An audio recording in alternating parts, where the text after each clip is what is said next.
को लेकर दो बड़ी खबरें हैं। ऐसी खबरें जिससे लद्दाख के लोगों को यहाँ की तहजीब व सकाफत को तहफ़्फ़ुज़ मिलेगा, लद्दाख के लोगों के मयार ज़िंदगी बेहतर होगी और लोगों को ज़मीन के इस्तेमाल से बड़ी राहत मिलेगी। इसके साथ ही यहाँ के तहजीब व सकाफत को तहफ़्फ़ुज़ मिलेगा और आने वाली नस्ल अपनी कदीम रिवायत से रूबरू हो सकेंगी। जम्मू कश्मीर और लद्दाख में चौतरफा तरक्की हो रही है। सरकार और एलजी इंतज़ामिया की मदद से बड़े पैमाने पर तरक्याती काम और डेवलपमेंट प्रोजेक्ट पर तेज़ी से काम हो रहा है। इसका सिर्फ एक मकसद है कि लोगों की ज़िंदगी को आसान बनाना और लोगों को बेहतर सहूलत फराहम कराना। इसी कड़ी में लद्दाख इंतज़ामिया ने एक और बड़ा फैसला लिया है। डेवलपमेंट काम को रफ्तार देने और एडमिनिस्ट्रेटिव प्रोसीजर्स को और आसान बनाने के लिए लद्दाख के एलजी विनय कुमार सक्सेना ने ज़मीन के इस्तेमाल से जुड़ी तजवीज़ की मंजूरी देने के अमल और उसकी इजाज़त देने वाली ताकतों को अब और आसान बना दिया है।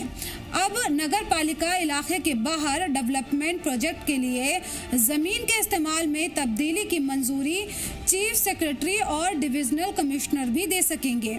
इस ताल्लुक से जारी ऑफिशियल बयान के मुताबिक ये फैसला यूटी में पब्लिक इंटरेस्ट और सिटीजन सेंट्रिक गवर्नेंस को मजबूत करने के सिमत में उठाया गया अहम कदम है। इससे पहले 8 जुलाई को एलजी ने 2 कनाल तक की ज़मीन पर रिहायशी, कारोबारियों, इंडस्ट्रियल और मिक्स्ड यूज़ के डेवलपमेंट कामों के लिए पहले से इजाज़त देने की लाजमियत को ख़त्म कर दिया था। अब नई व्यवस्था के तहत में 2 कनाल से ज़्यादा और 4 कनाल तक की ज़मीन के लैंड यूज़ चेंज को मंजूरी देने का हक डिविजनल कमिश्नर को दे दिया गया है। वहीं 4 कनाल से ज़्यादा और 2 एकड़ तक की ज़मीन के मामलों में मंजूरी का हक चीफ सेक्रेटरी को सौंप दिया गया है। हालांकि 2 एकड़ से ज़्यादा ज़मीन के लैंड यूज़ चेंज की तजवीज़ पर हतमी फैसला पहले की तरह एलजी के पास ही होगा। अब तक सभी मामलों में मंजूरी का हक सिर्फ एलजी के पास ही था, जिससे कई बार डेवलपमेंट प्रोजेक्ट और तामीराती कामों में देरी हो जाती थी। नई व्यवस्था से दरख्वास्त का अमल तेज होगा और लोगों को गैर ज़रूरी रुकावट का सामना नहीं करना पड़ेगा।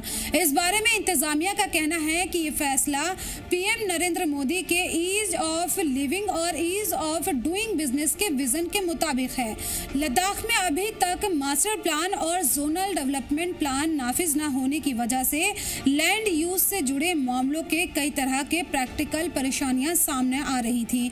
ऐसे में ये इंटरिंग अरेंजमेंट लोगों को राहत देने के लिए नाफिज की गई हैं। नई व्यवस्था के तहत देही इलाकों में रहने वाले लोग अब घर बना सकेंगे, कारोबारी इदारे खोल सकेंगे, छोटे लेवल के इंडस्ट्रियल काम शुरू कर सकेंगे और मिक्स्ड यूज वाले प्रोजेक्ट के लिए भी कम वक्त में मंजूरी हासिल कर सकेंगे। इसको लेकर एलजी विनय कुमार सक्सेना ने कहा है कि सरकार का मकसद गवर्नेंस को ज़्यादा आसान, शफाफ और आवाम के मफाद में बनाना है, ताकि प्रॉपर डॉक्यूमेंट ना होने की वजह से लोगों को परेशानी ना उठानी पड़े।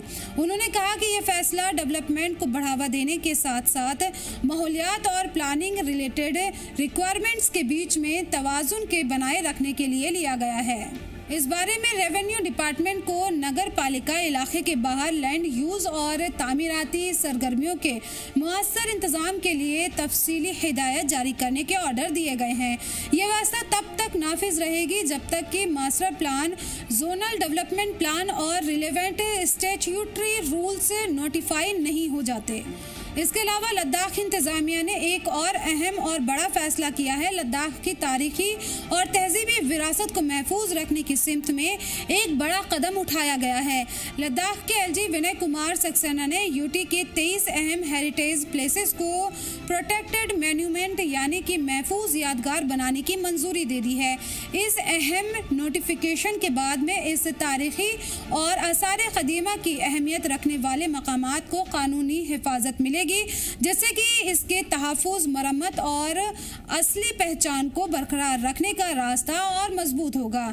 इन महफूज मकाम करार दिए जाने वाले 23 मकामात में कदीम चट्टानों और पर बनी नक्काशियाँ, पेट्रोग्लिफ और साइट्स, सदियों पुराने किले, गुफाएं और गोम्पा महल और तारीखी मकामात शामिल हैं। अब तक जर्जर हालात में थे, उन्हें भी नुकसान पहुंचा था, उनका खतरा बना हुआ था, अब उसे ठीक किया जाएगा। इस बारे में एलजी विनय कुमार सक्सेना ने कहा है कि लद्दाख कदीम मठ, किले, गुफाएं, पेट्रोग्लिफ और रॉक कार्विंग हमारी तहजीब, सकाफत और पहचान की बेशकीमती निशानियां हैं। इसकी हिफाजत सिर्फ इमारतों को बचाए रखना नहीं, बल्कि आने वाली नस्लों के लिए हमारी तारीख और विरासत को महफूज रखना है। इंतजामिया का कहना है कि इस फैसले से इन यादगार मकामात पर गैर ज़रूरी कब्जे पर रोक लगेगी, उनकी साइंटिफिक तरीके से देखभाल की जाएगी और जिम्मेदाराना कल्चर टूरिज्म के साथ साथ रिसर्च और आवाम में बेदारी को भी बढ़ावा मिलेगा। सरकार और इंतजामिया के इस फैसले से लद्दाख के लोगों को कितना फ़ायदा होगा, अब ये देखने वाली बात होगी।